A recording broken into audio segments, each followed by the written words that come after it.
ona ndiona mundu wa kuhikia, ona ndiona mundu wa kuhikia. That is an excuse. You going to the next step na heka undu urauga, that is an excuse you're giving God.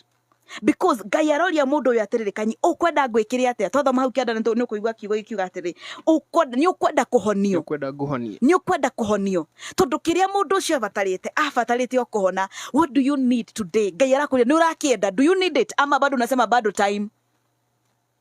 Hayai urora Ngai atiriri ni time kiu urenda ri, that business that you need, God need a yes from you, just a yes.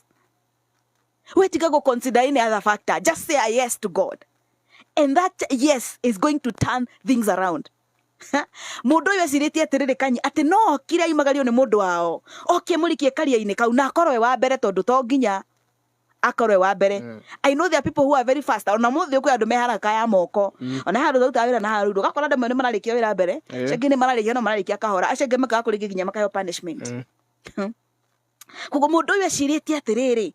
I know all of us know the story. No niguo ndomuthi tunyite kaundu kamwe ndenda tunyite na kara tuguthi nako mbere ya Ngai gakuga yes, yes, yes, yes. Yes to this ministry. Yes to this business. Yes to this healing. Do you know andu anginya ni mahithite mirimu yao ugo ya meciria. Ukoraga mundu, that person is suffering alone. Ringi ni abusagwo ni muthuri wake kana ni mutumia wake, but that person is staying alone. Ndari arenda kuhona, ndari arauga Ngai yes. Aikarite oro uguo. Kugo muthuri uyu agiciria arabatara muraika, arabatara mundu okia muikie karia-ini. No riria Jesu okire, kazi kakuwa rahisi. Ndari amanga ndara manyua mai kana makahaya tuhu tondu ringi mundu ni ingirire mbere yao. Tantu thie 6 tuigue uria maandiko marauga.